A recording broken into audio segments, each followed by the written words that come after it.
അല്ല, ഇത് നേരത്തെ തന്നെ ഞങ്ങൾ പറഞ്ഞിട്ടുള്ളതാണ്. ഇത് കേവലം ഒരു മാസപ്പടി കേസല്ല. ഇപ്പോൾ പുറത്തു വന്ന തുകയേക്കാൾ വലിയ തുകയാണ്. കേരളത്തിലെ രാഷ്ട്രീയ നേതാക്കൾക്ക്, ഉദ്യോഗസ്ഥന്മാർക്ക്, അങ്ങനെയുള്ള പല ആളുകൾക്കുമായിട്ട് കോടിക്കണക്കിന് രൂപയാണ് CMRൽ കള്ളപ്പണമായിട്ട് നൽകിയിരിക്കുന്നത്. ഇതൊന്നും ബാങ്ക് വഴിയല്ല നൽകിയിരിക്കുന്നത്. ഇപ്പോൾ ബാങ്ക് വഴി നൽകിയതിൻ്റെ വിവരങ്ങൾ മാത്രമാണ് പുറത്തു വന്നിരിക്കുന്നത്. LDFിലെയും UDFിലെയും പ്രത്യേകിച്ച് CPMലെയും കോൺഗ്രസിലെയും മുസ്ലിം ലീഗിലെയും പ്രധാനപ്പെട്ട രാഷ്ട്രീയ നേതാക്കളെല്ലാം വർഷങ്ങളായിട്ട് CMRൽ നിന്ന് കോഴ വാങ്ങിയിട്ടുണ്ട്. BJP മാത്രമാണ് ഇത്തരത്തിൽ പ്രകൃതി ചൂഷണം ചെയ്യുന്ന ആളുകളുടെ കയ്യിൽ നിന്നും പണം വാങ്ങിയിട്ടില്ലാത്ത ഏക പാർട്ടി കേരളത്തിൽ. രമേശ് ചെന്നിത്തല അടുത്ത മുഖ്യമന്ത്രിയാവുമെന്ന് പറയുന്ന ആളാണ്. അദ്ദേഹത്തിന് കോടിക്കണക്കിന് രൂപ കിട്ടിയിട്ടുണ്ട്. കുഞ്ഞാലിക്കുട്ടി നേരത്തെ വ്യവസായ മന്ത്രിയായിരുന്നു, ഇനിയിപ്പോൾ ഉപമുഖ്യമന്ത്രിയാവുമെന്ന് പറയുന്ന ആളാണ്. അദ്ദേഹത്തിന് കോടിക്കണക്കിന് രൂപ കിട്ടിയിട്ടുണ്ട്. ഇബ്രാഹിം കുഞ്ഞിന് കിട്ടിയിട്ടുണ്ട്. മരിച്ചുപോയതുകൊണ്ട് ഉമ്മൻചാണ്ടിയുടെ പേരിൽ ഞാൻ ആക്ഷേപം ഉന്നയിക്കുന്നില്ല. പക്ഷേ കോൺഗ്രസിലെ പല പ്രമുഖരായിട്ടുള്ള നേതാക്കൾക്കും, പിണറായി വിജയന് കിട്ടിയിട്ടുണ്ട്, CPMലെ പല നേതാക്കൾക്കും കിട്ടിയിട്ടുണ്ട്, പിണറായി വിജയൻ്റെ മകൾക്ക് കിട്ടിയിട്ടുണ്ട്. ഇതെല്ലാം പ്രകൃതി ചൂഷണം നടത്തുന്ന കമ്പനികളിൽ നിന്ന് ശതകോടിക്കണക്കിന് രൂപ എന്തിനാണ് അവർ കൊടുത്തത്? മാത്രമല്ല, ഉന്നത പോലീസ് ഉദ്യോഗസ്ഥന്മാർ കൊടുത്തിട്ടുണ്ട്, വലിയ വലിയ IAS ഉദ്യോഗസ്ഥന്മാർ കൊടുത്തിട്ടുണ്ട്.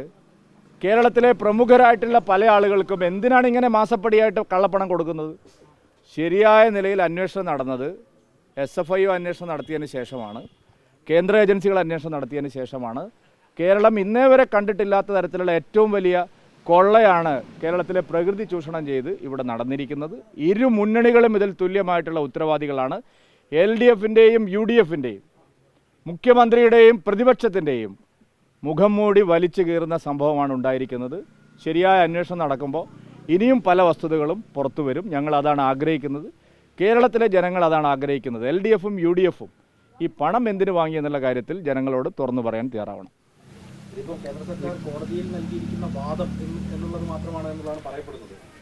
അല്ല, അതിപ്പോൾ SFIO വളരെ കുറ്റമറ്റ രീതിയിൽ അന്വേഷണം നടത്തുന്ന ഒരു ഏജൻസിയാണ്. ഇതുവരെ EDക്കും അതുപോലെ ഇൻകം ടാക്സിനുമൊക്കെ എതിരെ വലിയ ആക്ഷേപങ്ങൾ ഉന്നയിച്ചവരുണ്ട്. അവരാരും SFIO ഇതുവരെ അങ്ങനെ ഒരു ആക്ഷേപത്തിൻ്റെ ഭാഗമായിട്ട് മാറിയിട്ടില്ല. വളരെ ഗൗരവതരമായി ഇപ്പോൾ പലരെയും ചോദ്യം ചെയ്തു. നമ്മൾ അറിഞ്ഞിട്ട് പോലുമില്ല, പത്രങ്ങൾക്കൊന്നും അറിഞ്ഞിട്ടില്ല. കാരണം അവർ വളരെ ശാസ്ത്രീയമായി കുറ്റമറ്റ രീതിയിൽ അന്വേഷണം നടത്തുന്ന ഒരു ഏജൻസിയാണ്. ആരും തന്നെ SFIOയുടെ അന്വേഷണത്തെ ഇതുവരെ അങ്ങനെ തള്ളിപ്പറഞ്ഞതായിട്ട് എനിക്ക് തോന്നുന്നില്ല.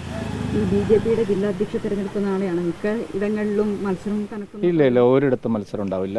നിങ്ങൾ വെറുതെ മനപ്പായസം ഉണ്ണുകയാണ്. ഞങ്ങളുടെ പാർട്ടിക്കകത്ത് ഒരിടത്തും മത്സരമില്ല. ഇപ്പം മണ്ഡലം പ്രസിഡന്റുമാരുടെ സമവായം നടന്നു. ഇവിടെ എൻ്റെ കൂടെ ഒരു മണ്ഡലം പ്രസിഡന്റ് സ്ഥാനത്തേക്ക് പരിഗണിക്കപ്പെട്ടിരിക്കുന്ന ആളുണ്ട്. ഒരു മത്സരമില്ല. ഞങ്ങളെല്ലാവരും ഒരുമിച്ചിരുന്ന് വളരെ സൗഹാർദ്ദപരമായ അന്തരീക്ഷത്തിൽ പാർട്ടിയുടെ മണ്ഡലം, ജില്ലാ, സംസ്ഥാന ഘടകങ്ങളെ സംബന്ധിച്ച് വ്യക്തമായിട്ടുള്ള ധാരണയുടെ അടിസ്ഥാനത്തിലാണ് പോകുന്നത്. നിങ്ങൾ ആളുകളെ ഒരു ദിവസം ഒരാൾ കോട്ടയത്തേക്ക് പോയ ഉടനെ പറയുക ഒരാൾ പ്രസിഡന്റ് ആവാൻ ഡൽഹിയിലേക്ക് പോകുന്നു. ഇതൊക്കെ നിങ്ങൾ എത്ര കാലമായിട്ട് തുടങ്ങിയിട്ടുണ്ട്? BJPയെ സംബന്ധിച്ചിടത്തോളം അതിനൊരു വ്യവസ്ഥാപിതമായ മാർഗമുണ്ട്. ആ മാർഗത്തിലൂടെയാണ് നമ്മളെല്ലാവരും സഞ്ചരിക്കുന്നത്. അങ്ങനെ സഞ്ചരിക്കാൻ പറ്റുള്ളൂ.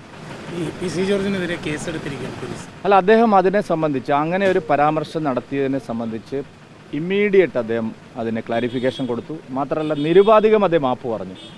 പിന്നെയും അദ്ദേഹത്തെ വേട്ടയാടുന്നത് രാഷ്ട്രീയ ഉദ്ദേശത്തോടു കൂടിയല്ല. ഇതിനു മുമ്പ് പല ആളുകൾ ഇവിടെ എത്ര ഉസ്താദുമാർ എന്തെല്ലാം പറഞ്ഞു. നമ്മളെ ഈ മുജാഹിദ് ബാലുശ്ശേരി ഇവിടെ ഈ നാട്ടിലാണ്. നിങ്ങൾ കണ്ണു തുറന്നൊന്ന് കാണണം.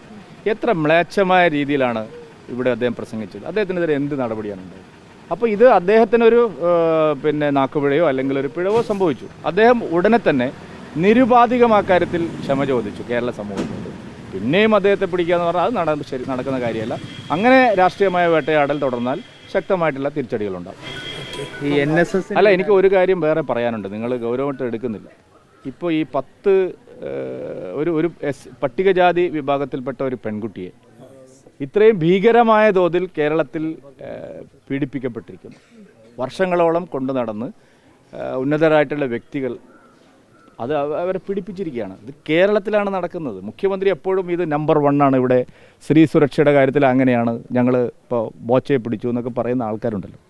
എവിടെയായിരുന്നു കേരളത്തിലെ അന്വേഷണ ഏജൻസികൾ? ഇത് ദേശീയ വനിതാ കമ്മീഷനും പ്രധാനമന്ത്രിയുടെ ഓഫീസുമൊക്കെ അറിഞ്ഞതിന് ശേഷമാണ് കേരള പോലീസ് അറിഞ്ഞത്. എന്നിട്ടിപ്പോൾ ഒരു നാടകം കളിക്കുകയാണ് അവർ.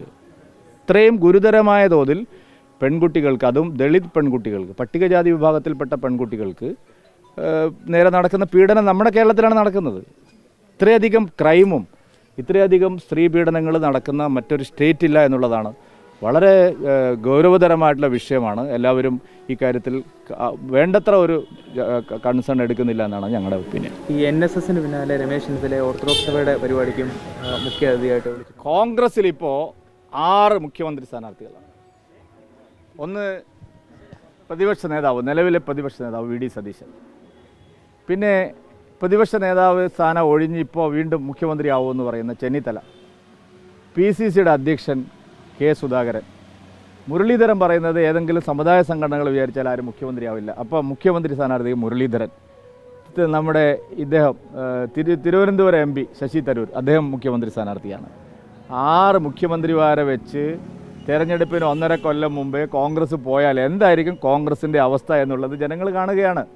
കഴിഞ്ഞ തവണ കോൺഗ്രസ് 2 മുഖ്യമന്ത്രിമാരെ വെച്ചാണ് പോയത്. ചെന്നിത്തല പറഞ്ഞു ഞാനായിരിക്കും മുഖ്യമന്ത്രി, പിന്നെ ഉമ്മൻചാണ്ടി പറഞ്ഞു ഞാൻ തന്നെ മുഖ്യമന്ത്രി. അവസാനം പിണറായി വിജയനെ നമ്മൾ കേരളത്തിലെ ജനങ്ങൾ വീണ്ടും പേറേണ്ട ഗതി വന്നു. ഇപ്പോൾ 6 പേരാണ് മുഖ്യമന്ത്രി സ്ഥാനാർത്ഥി. അതുകൊണ്ട് സമുദായ സംഘടനകൾ എന്ത് പരിശ്രമിച്ചിട്ടും കാര്യമില്ല. കോൺഗ്രസ്സിലെ മുഖ്യമന്ത്രി തർക്കം UDFൻ്റെ വിനാശത്തിലേക്ക് പോവുള്ളൂ. മാത്രമല്ല UDFന് ഇനി കേരളത്തെ നയിക്കാൻ സാധിക്കില്ല എന്നുള്ളത് വളരെ കൃത്യമാണ്. കോൺഗ്രസ്സിനോ UDFനോ പിണറായി വിജയൻ്റെ ഈ അഴിമതിയും അക്രമവും ദുർഭരണവും അതിനെ നേരിടാനുള്ള ത്രാണിയില്ല. അതുകൊണ്ട് UDF തകർന്ന് തരിപ്പണമാവുന്നുള്ള കാര്യത്തിൽ സംശയമില്ല.